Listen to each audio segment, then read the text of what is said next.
la decisión que tomaron los médicos especialistas con relación a la declaratoria de fin de la pandemia del COVID. Como se conoce, el pasado jueves 4 de mayo por la noche y se hizo público al día siguiente, la Organización Mundial de la Salud, o más exactamente el Comité de Emergencias de la Organización Mundial de la Salud, recomendó al subdirector general, y este mismo tomó la decisión de dar por terminada la emergencia de salud pública de interés internacional. Este es el término que tiene en el Reglamento Sanitario Internacional. Y explicó las razones y las consecuencias de esta suspensión. También aclaró que termina el estado de emergencia emergencia de salud pública de interés internacional, pero que desde luego la existencia de COVID-19 como una enfermedad de carácter epidémico o el propio virus SARS-CoV-2 permanecerán seguramente de manera perpetua en la especie humana.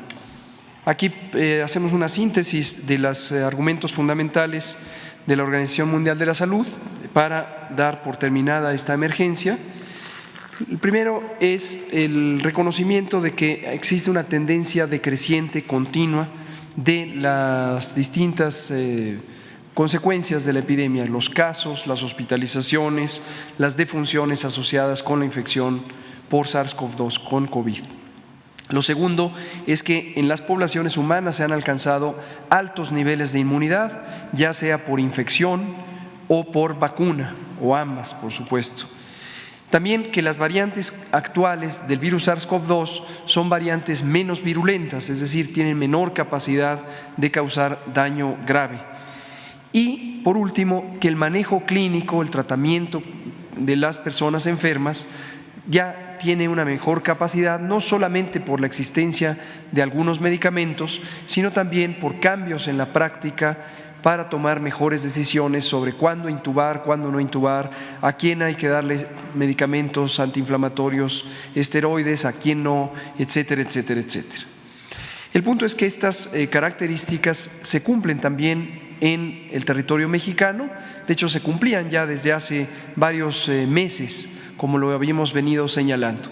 Como se ve en la siguiente imagen, tenemos la curva epidémica que refleja el conjunto de la epidemia desde su inicio en la primera semana de marzo de 2020. Y ven ustedes las 6 olas que hemos tenido de esta enfermedad. Lo que se representa en las curvas es precisamente los casos. Y en una línea roja se representa la hospitalización, el porcentaje de personas hospitalizadas, y en la línea negra el porcentaje de personas que fallecen estando infectadas por COVID o por el virus SARS-CoV-2. Y podemos ver de manera muy clara donde está la etiqueta morada, que es cuando entró Omicron en noviembre de 2021, cuando hubo un cambio muy importante en la epidemiología de COVID-19 en México, consistente con lo que ocurrió en otros lugares del mundo. Como hemos venido anunciando una y otra vez, este cambio principalmente es que, aunque existen una importante cantidad de casos durante las oleadas epidémicas, no se acompañan afortunadamente ya de una proporción importante de personas hospitalizadas y mucho menos de personas que pierdan la vida como consecuencia de la enfermedad. Y podemos ver también en el caso mexicano que las olas 5 y 6, que son las que están en el lado derecho de la gráfica, fueron mucho menores incluso en la cantidad de casos comparadas con la ola 4, que fue precisamente en la que empezó a predominar Omicron. Hoy día Omicron y sus distintas variantes son el 100% de los aislamientos de virus SARS-CoV-2 que se encuentran en México. Respecto a la inmunidad, también en México se cumplen las condiciones que ha señalado la OMS. Prácticamente 95% de las personas tenemos anticuerpos contra el virus SARS-CoV-2, ya sea porque nos infectamos y padecimos COVID, ya sea porque fuimos vacunados en su momento. Y como se puede ver en el mapa, en todas las regiones del país se encuentran estos altos niveles de inmunidad. Estos son los datos que corresponden a la Encuesta Nacional de Salud y Nutrición 2022, en la que hubo un módulo específico sobre COVID y se hicieron análisis de suero para identificar la presencia de los anticuerpos. Entonces, alto nivel de inmunidad también. Por último, comentamos que, dado que se cumplen las características que ha considerado la OMS para suspender la emergencia de salud pública de interés internacional, también se ha tomado esta decisión para el propio país.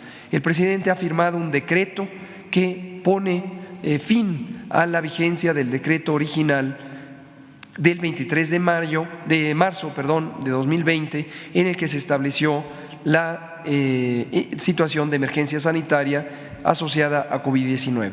En consecuencia, con este decreto que pone fin, tendrán que darse por suspendidas también las vigencias de los distintos acuerdos que en su momento emitió el Consejo de Salubridad General y el Secretario de Salud para instruir la acción extraordinaria en materia de salubridad general.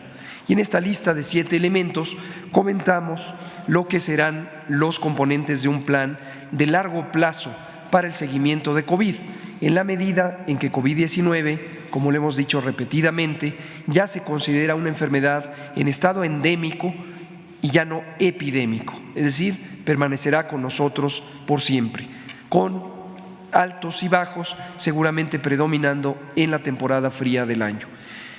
Algunas recomendaciones, no me detendré en cada una, que quiero destacar, son la 4, en donde México tuvo la más grande reconversión hospitalaria del mundo. Tuvimos una habilitación de 74,000 camas durante el pico máximo de la segunda ola, 11,000 de ellas en camas con ventilador, y es la experiencia más grande de reconversión hospitalaria que se haya tenido en el mundo. El Instituto Mexicano de Seguro Social fue la institución que más contribuyó a esta reconversión. Esto lo que nos lleva es a dejar las bases técnicas para este proceso de reconversión ante la posibilidad de futuras epidemias.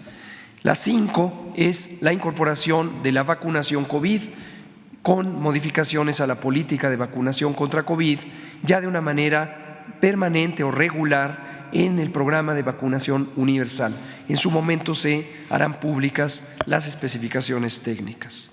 Y lo último, desde luego, la 7, es que mantendremos actualizado el plan de respuesta, preparación, respuesta y recuperación ante emergencias para que sea un instrumento que sirva ante cualquier nueva epidemia.